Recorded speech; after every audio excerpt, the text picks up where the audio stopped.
Please tell me whether the unconquerable Bhima, who is like a cobra, has released his long-cherished anger upon the sinners. The field of battle could not tolerate even the wonderful playing of his club when he stepped on the path. Oops. Purport. Vidura knew the strengths of Bhima. Whenever Bhima was on the battlefield, his steps on the path and the wonderful playing of his club were unbearable of the enemy. Thank you. Powerful Bhima did not take steps against the sons of Dhritarashtra for a long time. Vidura's inquiry was whether he had yet released his anger, which was like that of a suffering cobra. When a cobra is released its venom after when a cobra releases its venom after long-cherished anger, its victim cannot survive. Horrible.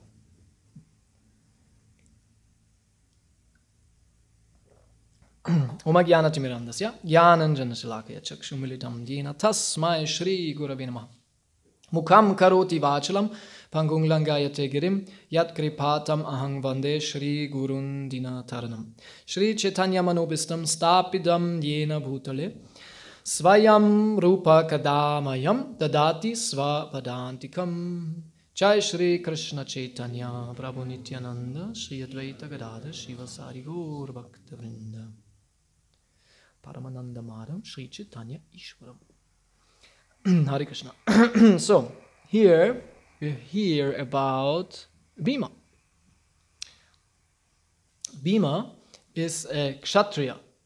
A Kshatriya is a warrior. Kshatriya means someone who protects from harm. Yeah, from protecting from harm. So this is the most important duty, as the name says already, of a Kshatriya, to protect. And maybe some of us can have some appreciation for this, right? If you see some person suffering, you want to help. If you see someone who is maybe attacked, and there's some helping urge in us. But a Kshatriya has it very strong, very, very strong. He really wants to help others, especially in suffering condition, and especially if they are like attacked. And the Kshatriya can do this because he's very strong. I was once distributing books, and there was a small punk and a big punk. You know, everyone knows what punks are. We don't have to go in details, but yeah, living on the street more or less. And the small punk, the big punk, was holding the small punk like this, and pressing him against the wall, and hitting him right in the face, right? And I was distributing books. I think I was in Dhoti and everything.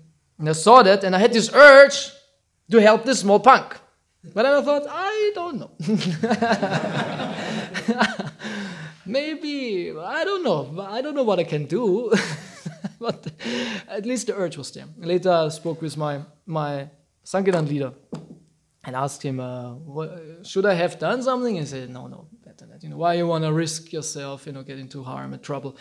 You're a devotee, you want to distribute books, you don't risk. And there was another devotee once, he was on book distribution, and he had also a strong Kshatriya spirit, and he could not tolerate. He was distributing in Amsterdam, and two guys were running out of a jeweler store, like a jeweler store, right? Where you sell jewels. And they were robbing the place, right? And they ran out, and this devotee was also in Sankirtan, and he put the books away and ran after them. And he ran after them, and one of them turned around and a gun and shot at him. Shot him, I think, 3-4 times. Dead.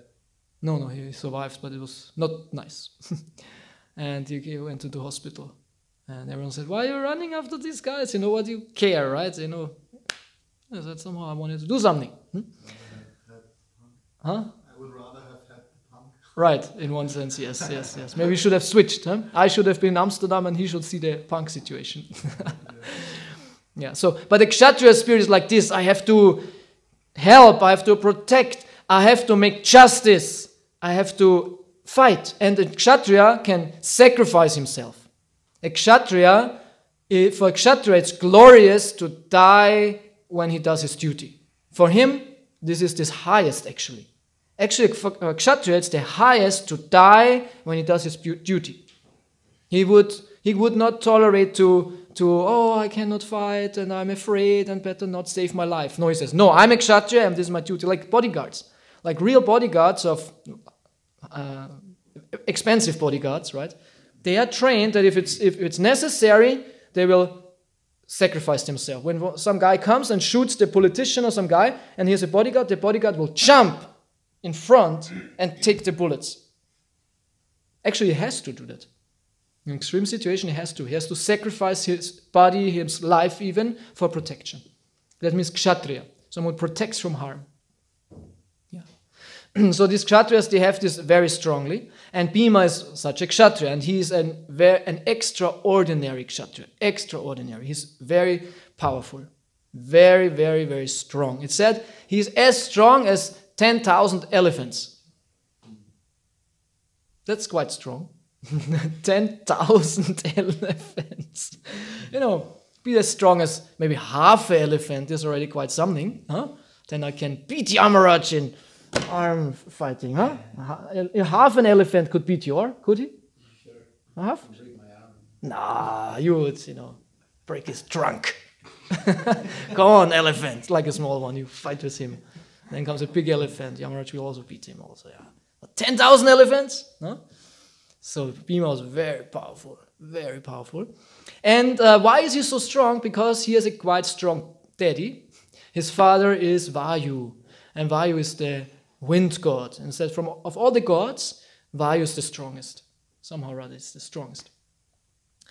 So there are many stories, of course, in the Mahabharata about Bhima. His brother is Yudhishthira, the older brother is Yudhishthira, and the younger brother is Arjuna and Nakula and Sahadeva. So he's one of the Pandavas, of course. And there are many stories in the Mahabharata, and he's known for being, as is said here in this verse, he's kind of easily angered. Yeah, he's easily angered. Yeah, Yudhishthira is different. Yudhishthira is always calm and composed and maybe getting a little bit angry. Then, no, I shouldn't get angry. But Bhima is like immediately angry and fight and kill and do it immediately. And he has this temper.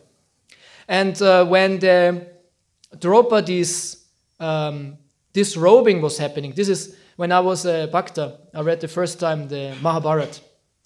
And when I read this story of this gambling match, I became so angry because it's so unjust. It was so dramatically explained in this Krishna Dharma's Mahabharata book. It was really, you could feel the injustice, right?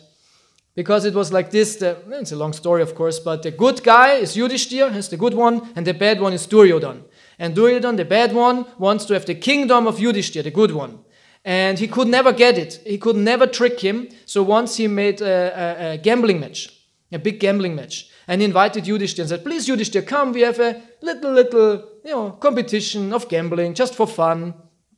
And it said when a kshatriya is challenged, if I come, and we are kshatriyas, and I challenge you to fight, you cannot refuse. You cannot say, if I come, let's fight. And you say, sorry, I have something to do, and, important appointment. You cannot do like this. Everyone will say, what are you? You're ridiculous. You have to get into any challenge which is offered. Right before it was, choose your weapons. What do you want? Sword, or pistol, or whatever. And we go on the field, right? And then they go, right, in former times, from movies, right? They stand back to back, and they go 20 steps, and they turn around, and then they have to shoot. And from the Wild West also, they were standing opposite of each other. I don't say, okay, no, see, no, they always say. And then he wants to shoot, and the other one is quicker, no? They always do like that. And we know this from the movies. I don't know if it was real like that. But in the movies, it's always very dramatically. Goes, wow, wow, wow, wow, wow, wow, wow, wow, wow. Spiel mir das Lied vom Tod. I like this. No, we grew up like that. Every one of us. So it was like that. So when the Kshatriya was challenged, but this is really said like this in the scriptures, he has to fight. And then Duryodhana, he challenged him and said, please come, we have a gambling match. A game of dice. It's interesting, they had dice at that time already, right? Dice. Würfel. It's like a gambling, huh? And one can... And I don't know if the dice were as we have... Because sometimes, it's interesting, I looked into this, because sometimes when you read, sometimes Krishna was playing dice. And sometimes said he played chess in Dwarka, right? But at times it's somehow rather weird because it's somehow the same. Or it is a play of chess with dice or something. It was a bit different. It's not really clear because sometimes it's probably translate the same word of this gambling as dice and sometimes it's chess, which are in one sense complete opposite games. But maybe there's like a combination that you have a chess with dice or something. It's not really clear. Chess is not gambling, right? You like chess or what?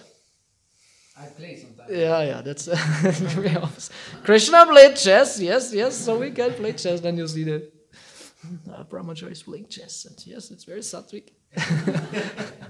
I know, it's no problem. I also sometimes like to play chess. Rarely, but sometimes. It takes too long, no? It takes so long. Oh, that's nice. Okay, anyway, so he wanted to get him into playing this dice. And when Yudhishthira, it said Yudhishthira, somehow or other, it's not really clear, it said he had a favor for chess, but at the same time he was not good. He liked to play, but at the same time he was not so good.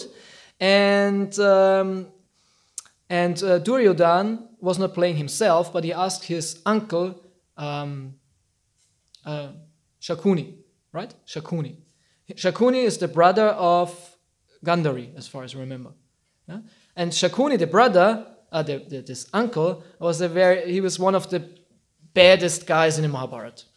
When he dies in the Mahabharata on the battlefield, in Kurukshetra, everyone is very happy. Finally, this rascal Shakuni is dead. I don't know who killed him, but he's dying then, and everyone is very happy. Because Shakuni is he's very, schadenfroh.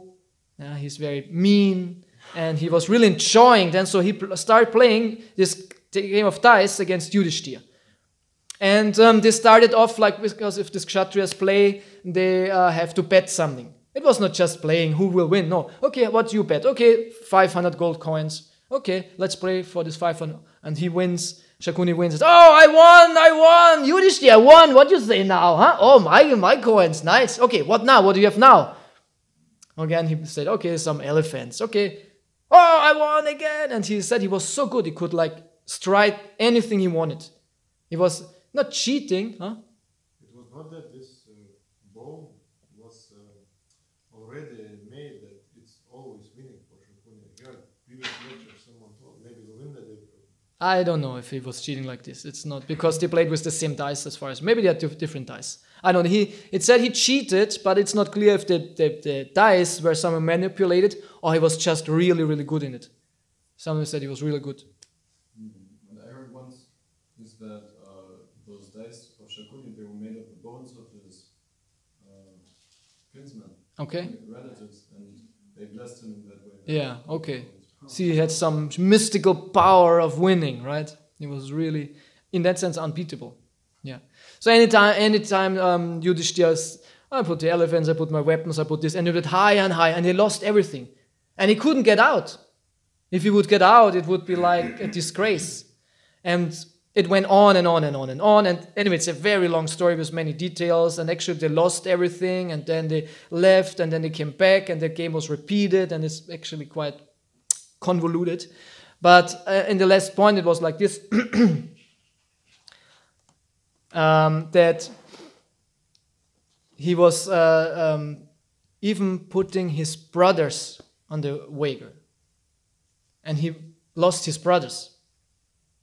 Yeah. And then he put his kingdom, I think kingdom of brothers before, and then he lost the whole kingdom. And then he put himself. And then he lost himself. So they were all slaves now to Duryodhan. They lost everything. But one thing he has not put. Yeah, and Duryodhan said, one thing you haven't put, because this was the most valuable he had, and he didn't want to put this. And what is that? Yeah, Draupadi, the wife. He said, I cannot play my wife, lose my wife. And he said, one thing you have left, Draupadi. And then he said, what can I do? I put Draupadi. And lost Draupadi. But Draupadi was not in this situation. She was in her room because it said she had her days, or how to say, she was in her menstruation.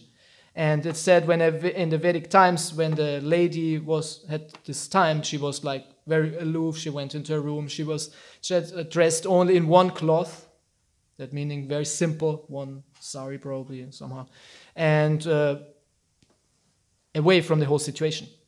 So then, when she was lost also, and actually Draupadi, her brother is Drishtadyumna, and they are twins. They were twins, and they were born from the fire.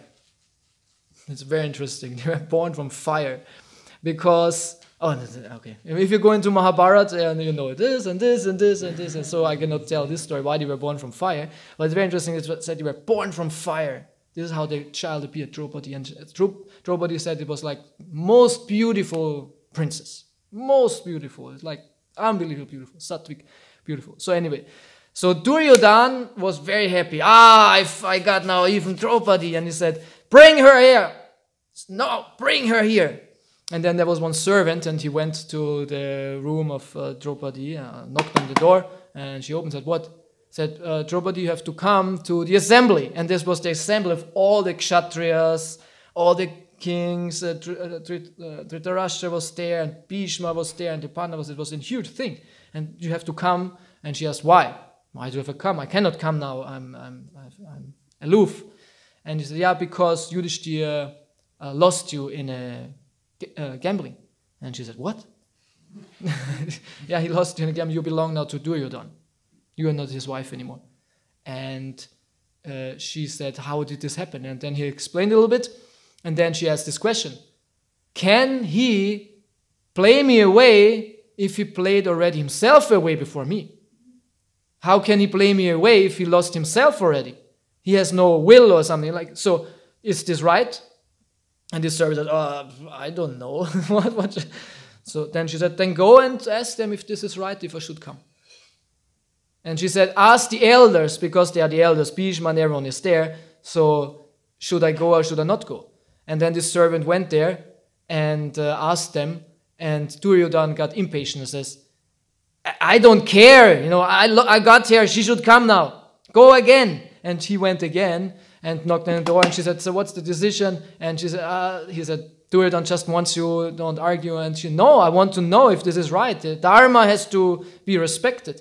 So he went again, and he has this question. So in Mahabharata it's very detailed explained. I don't know all the steps in the detail, but then Duryodhan said to, no, who was the guy who brought her then?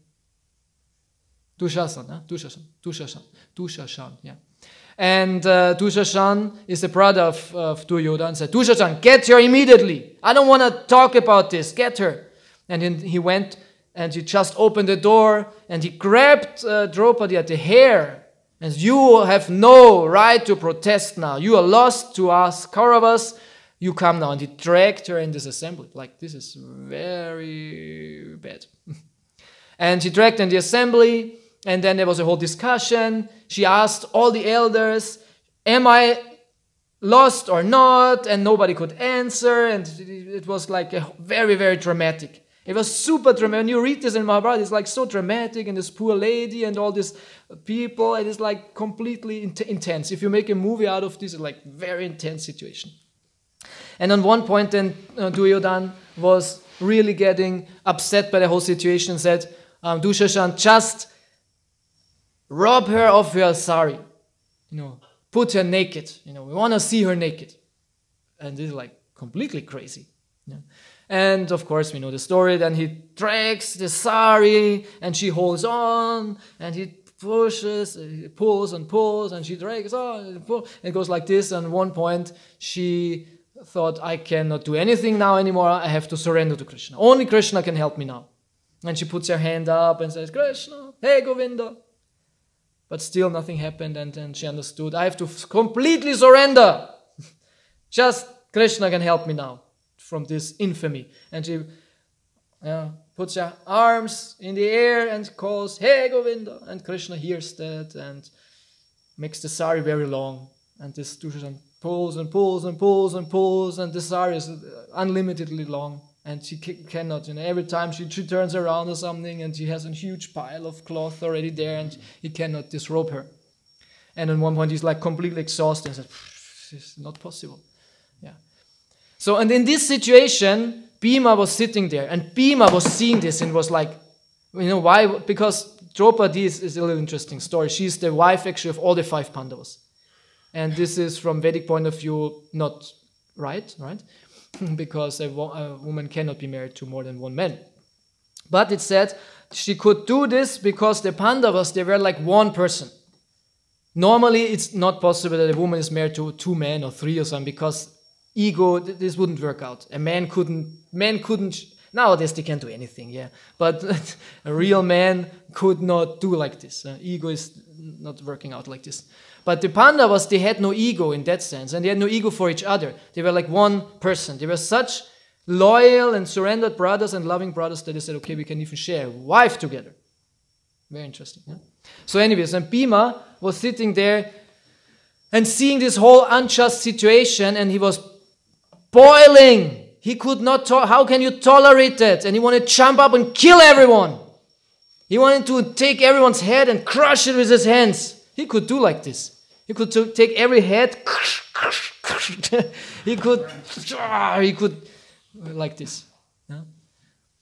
And he would have done, but Yudhishthira, who's the eldest brother, he said to him, no, stay. Don't do anything. We have to tolerate this. And Bhima was sitting there. He was hissing like a cobra, it said. It was terrible for him to see that. And then at one point, Duryodhana took Draupadi on his lap. What are you doing? Read is again not working. Huh? Read is not working. Okay. So, now it works? Did this help? So, and then one point he took Duryodhana took Draupadi on his lap, sitting there on his lap. And he made like this. Come, sit on my lap. So terrible. And then when Bhima saw this, he said, I swear I will crush this lap, your hip, where you made my wife sit. I will destroy you. And I will kill all the 100 sons, 99 brothers of Duryodhana. I will kill all of you. And Bhima was swearing, I will kill all of you.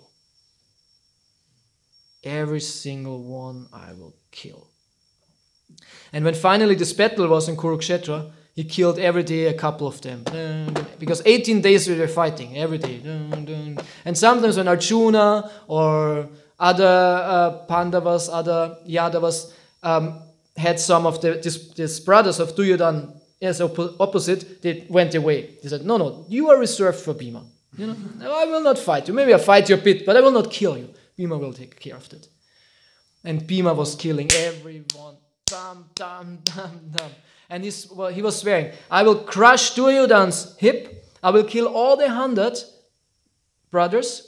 And from Dushashan, who was taking my wife at a hair knot, I will rip out his heart and I will eat it. What? Yeah, he was so angry. He was so angry. And then in the end, I don't know on which day, when he was fighting Dushashan, he was fighting, and at one point he was fighting him and he was really doing like this. He was with his hands going to his chest. He ripped out his heart. And when this was happening, because normally this was a huge battlefield, and everyone was fighting, fighting. But when this was happening, everyone stopped fighting. The whole thing and everyone's looking at Bhima. And when Bhima was doing like this, ripping out the heart and eating it, everyone was like so shocked that the whole battle was like, wow, it's so terrible. And Bhima was enjoying his victory. So this is Bhima. There's a couple of things of Bhima, right? He was strong. And he didn't like to fight actually, because normally Kshatriyas, they have different ways of fighting. The first thing you fight is with the bow and arrow, right? This is your, not main weapon, but this is like the first weapon you have. You fight with bow and arrow, you shoot. Arjuna was like the best archer. And then you have the club, right? Keule, club was kind of the second. And then we came closer to the sword, and then you had fists. Sometimes we're fighting also like this. But Bhima didn't care too much about the bow and arrow. He was immediately going all for the club. club was his weapon. He said when he ran through the battlefield, the club was swinging and he was killing left and right. People were flying. He was like unconquerable. Unconquerable. Yeah. And in the end, he was fighting against Duryodhan. This was like then the main battle, one of the main battles of the whole thing when he was fighting Duryodhan. Because Duryodhan was the main bad guy. And it said, and also Duryodhan was a very good mace fighter, club fighter, very good. But the difference was Bhima was stronger, but Duryodhan had better technique. He had very good technique. And so they were fighting and fighting and fighting and fighting for a long time. But Duryodhan couldn't fight Bhima because Bhima was too strong, but Bhima could not defeat Duryodhan because he was too quick. So this could have gone on forever. And at one point, Krishna was standing there with Arjuna, they were staying aside, and everyone was watching this, and nothing happened for a long time. And then, how was it? Was not Krishna giving them a sign, hit him here or something? No, this was with Jarasandha, this was different. No, with Jarasandha, this was... Yeah, this was with Jarasandha, yeah. But here Krishna wasn't doing anything, just Bhima at one point hit him on the hip, right? Yeah. Because Duryodhan jumped up and wanted to hit Bhima, and then Bhima was hitting here. Because in Kshatriya rule, it's not allowed under the belt line, right? This is also what we know now. Unter die Gürtellinie, also in boxing and things like this, you're not allowed to hit under the belt line. And also it said, like in this Kshatriya fights, it's not allowed. So he hit him under the belt line, hit him on the hip, and this broke his hip, and then he was lying there and was dying. And everyone was, oh no, Bhima, you won, unfair. But he actually was swearing, but this is the hip where he wanted, where my wife was sitting, so he got it back. He got it back. And was dying. Yeah. And so this is a bit about Bhima. Of course, there are many other stories. And he's one of the main actors from the Mahabharata. And it's very entertaining. It said, I always remember this in the Bhagavad Gita in the 17th chapter. The very interesting part where it's explained how to control the mind. Isn't it? It's it's about how to control speech and mind and all this. And then Prabhupada explains in the purport that you can control the mind, isn't it? By reading the stories from the Puranas and Mahabharata. It's very interesting, huh? Because it's very interesting. Like now, I told you a couple of stories, half an hour, and everyone was awake. Sometimes philosophy and here and there, someone dozes off if you go into technical details of Vedanta or whatever, right? I was okay. What? It's too abstract, right? Why is philosophy difficult to catch? Because it's too abstract. And in order to be entertained by philosophy, you have to be kind of a thinker and abstract and have to live in these ideas, and you have to kind of understand what it means in somehow a physical way even. It has to be a kind of a picture. It has to be the ideas have to manifest in your understanding, and you can work with it. And for some they cannot, some can only sometimes do it, some don't follow, whatever. But stories are very easy to follow. That's the reason why Mahabharata, it said, is for the less intelligent people. Because everyone can listen to this and like this. Stri Dvija Bandhu Shudra, right? Stri Shudra Dvija Bandhu, it said. Prabhupada always quotes. Women, Shudras, and friends of Brahmanas. For them, Mahabharata is especially relevant. Yeah? Because they are easily entertained by that. And it's a fact. Yeah? Shudra. What does a Shudra, if you tell a Shudra, no, why are you sweeping the floor? Why are you hammering? Why are you working in the car as a car mechanic, having all these dirty hands? A little side note, I often mention that on book distribution, if you meet a guy, most of them guys, women like never, but guys, and they have dirty hands, especially here, and if on the fingernails. You see, they wash their hands, it's not they're dirty, but they have this black stuff on the fingernails. And then you have to say, oh, du bist Mechaniker oder Schlosser? And, how do you know? It's always like this, because I was also working sometimes like this. My grandfather has an ironsmith, and it's true, when you work all the time, it's difficult to avoid. Anyway, so tell a Shudra, why are you doing like this? You work hard like an ass for your 2,000 euros or something.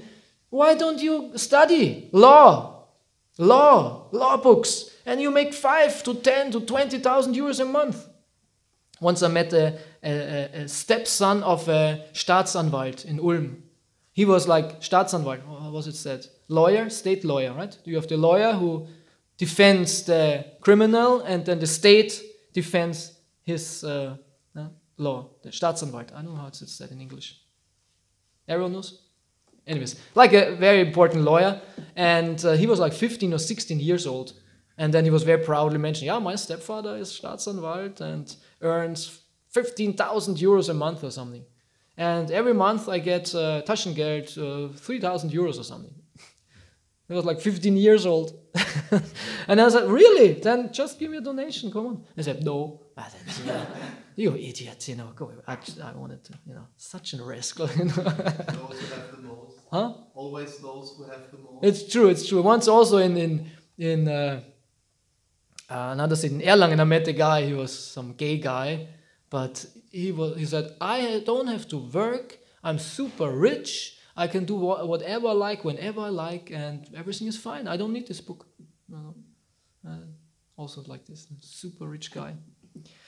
So,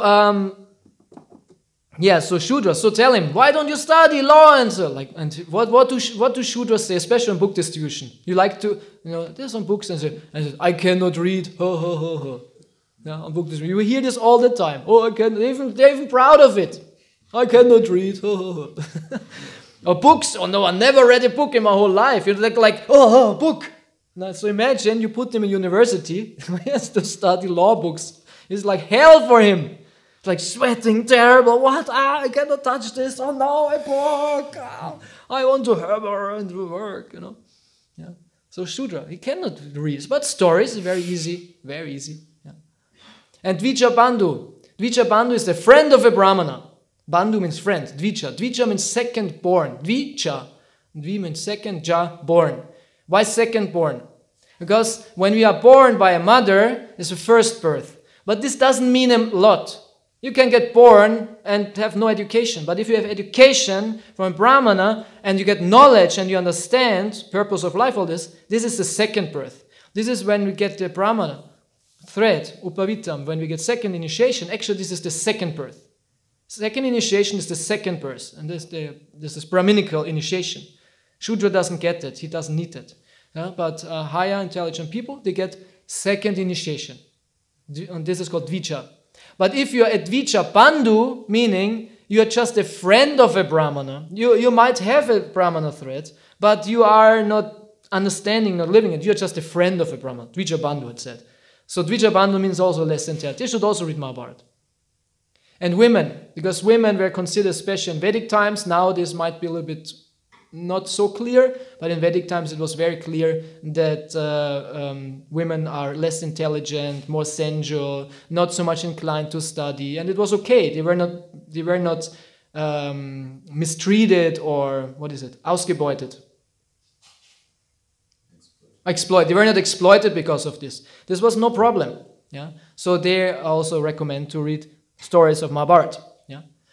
So that means only the highest intelligent people should study Vedanta and all this. And also most of our devotees, we can see we are less intelligent. Most of devotees are in one sense less intelligent. Who can really go into Vedanta and abstract concepts? Most of us like stories. Most of us like it simple. And so the Hare Krishna movement presents in one sense a very simple spirituality. Chant, dance, take prasadam, read Bhagavatam, and be happy. This camera is not even on. Oh, it doesn't work. Okay. I just wondered now because just standing there, it's closed. Yeah. So even among devotees, I can see there are some who are intelligent to really study and have this strong Brahminical tendency. Yeah. Even amongst devotees. Yeah. So, but this is no problem because this is nature, this is the world, how it works. We are all different. But in Vedic times especially, or for a decent person, intelligence is not the qualifier of respect. So nowadays, if you say women are less intelligent, like Prabhupada said this so often, we're not less intelligent, but it doesn't mean it mean, or they are like, that's the reason why they have no value or something. No, it's just a fact. And less intelligent does not mean no intelligence. They're just a bit less intelligent. But it's not bad, it's just nature, right? So in Vedic times, people who were less intelligent, even Shudras or whatever, they were not exploited because of this or mistreated. You don't offend them. Like a child is less intelligent, is small, is weak, but doesn't mean, oh, you're a little stupid, small, oh, you cannot do anything. No, in the opposite, you protect, you help, you support. Yeah. So in Vedic situation was like this. There was a hierarchy, and most intelligent, which are only Brahmanas. And it said amongst 1,000 people, one is a Brahmana.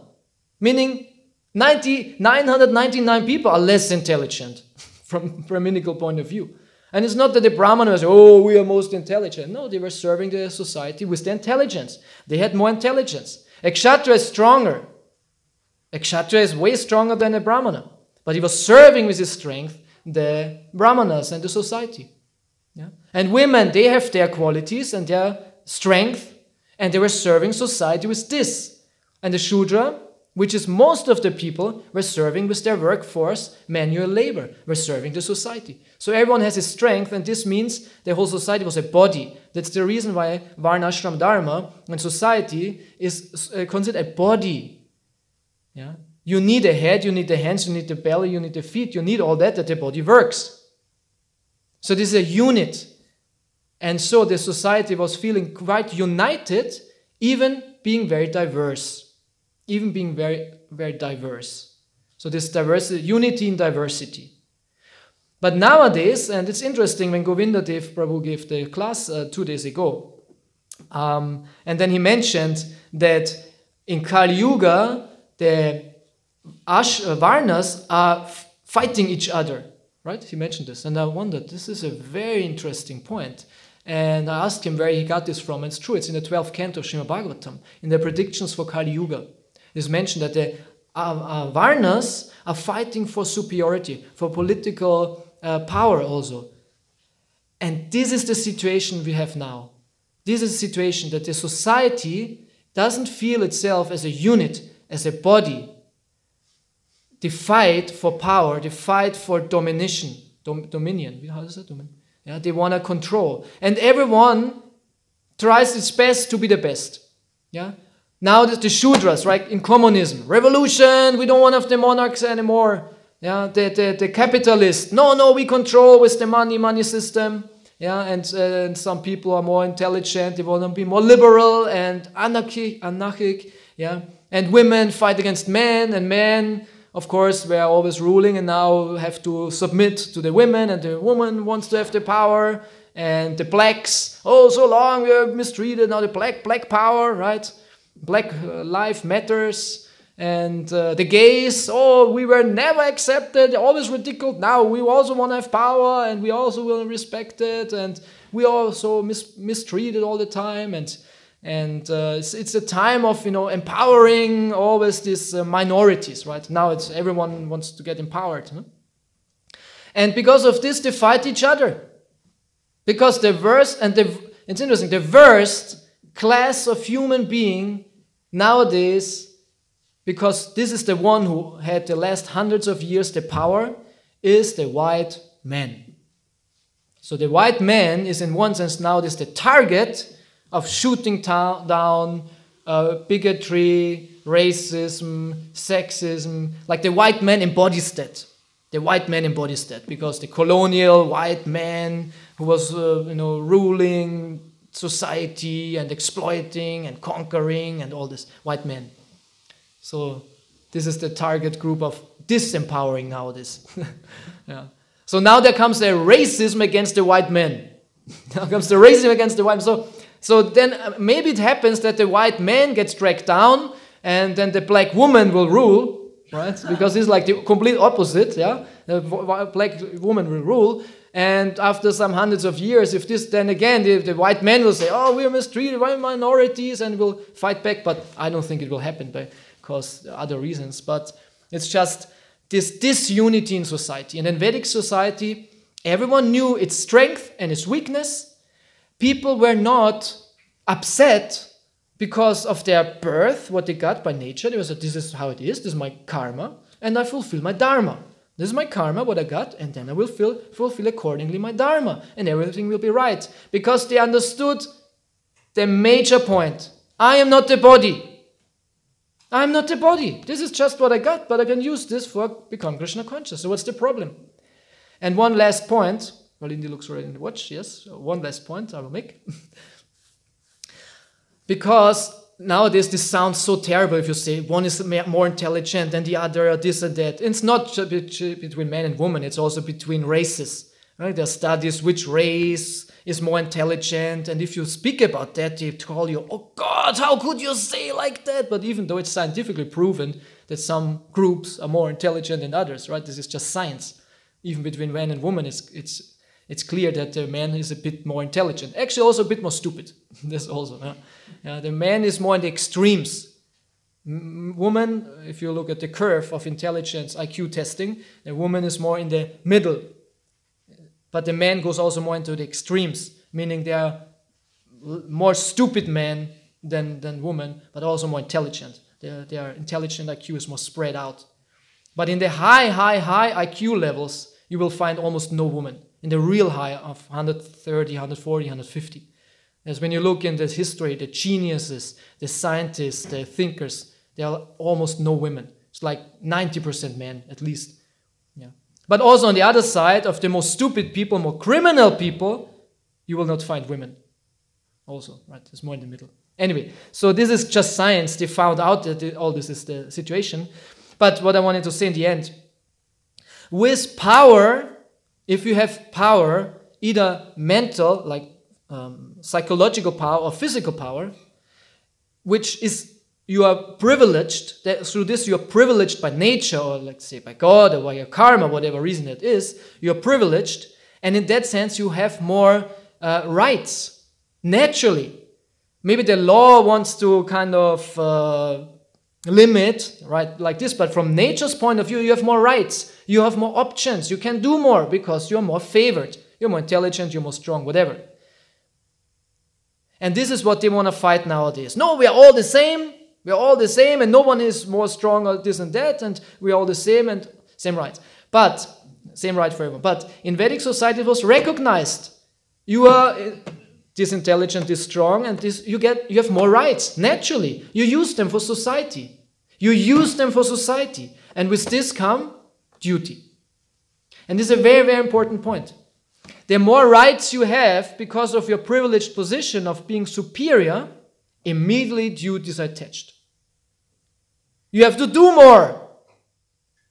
And the less qualified and privileged you are, the less rights you have naturally, the less duties you have. So in that sense, it's fair. Meaning the Brahmana, who is the most intelligent, one little side note is very interesting. They made this IQ testing also for races, and they found out which race and countries even have which IQ, right? And I'd like to tell you that Austrians are more intelligent than Germans. There's anyway no German here almost. No? Oh, you're sorry, you are German. You're the only one. No, and he is also German. Russian. Oh, here's another German. No. Austria has IQ 100. 100. And Germany has 99. Yes, we are very good. No, whatever, right? They tested even countries, yeah? And the Europeans, or the Caucasian race, it said, they are around 100. All the Europeans are around 100, plus minus 5, maybe from 95 to 105 or something. And under this are then more the Arabs and the black and all this. And above this are the Asians. The Asians are more intelligent, 110 and like this. Interesting. And the Jews are also more intelligent. So they tested also India. And India has an IQ in average, what the test made, 82. And they wondered, how is this possible? India with Sanskrit, with this high culture, with this philosophy, all this, only 82. This is like very low, actually. Very low. Yeah. And this has many reasons. I don't want to go into details. A lot of sociological understanding needs to be understood. But one interesting thing, then they tested only the Brahmanas. And they have like 120. Something like this, 110, 120. Way up above, right? The Brahmanas. And the people who migrated to America and have high-paying jobs, they also tested. All the Indians going to America, they also have very, very high, way above average. So this confirms our Shastra, that the Brahmanas are more intelligent by nature. Yeah, and the majority of people are non-Brahmanas. There's all kinds of people, Shudras, Vaishyas, whatever. Yeah, but Brahmanas are most intelligent. Even science can prove that. Yeah. So the Brahman in Vedic society was most intelligent. With this, he has way more options. Right? If you're more intelligent, you have more options. But because of his intelligence, he has more duties. What are these duties? He has to live in poverty. He has to live, study the Shastra. He has to live very simple. So many rules. The Brahman has most rules, most duties. Then Kshatriya, less, but still a lot. And Shudra, because he's less intelligent, he has no rules. Very little rules. And this is all fair. So you can choose. You want to be in high position society? Okay, earn it. Then do it. Then live like a Brahmana. Live like simple. Live like all this. If you can do it, fine. If not, position in a situation where you don't have so many duties and you're more happy.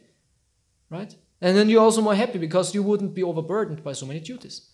So I think this is a very important point in understanding all that. That according to our intelligence, to our nature, there are certain duties and rights. Rights we get, but also then duties. And in this sense, it's fair. So if a woman complains, oh, why you always say I'm less intelligent? Not always, anyways. Not that in every lecture we say like this, we mentioned one. Yeah? Then, okay, then work as a man. Then work as a man. Show that you are, get more duties. But will you be happy like this? No, I'm actually happy in my situation.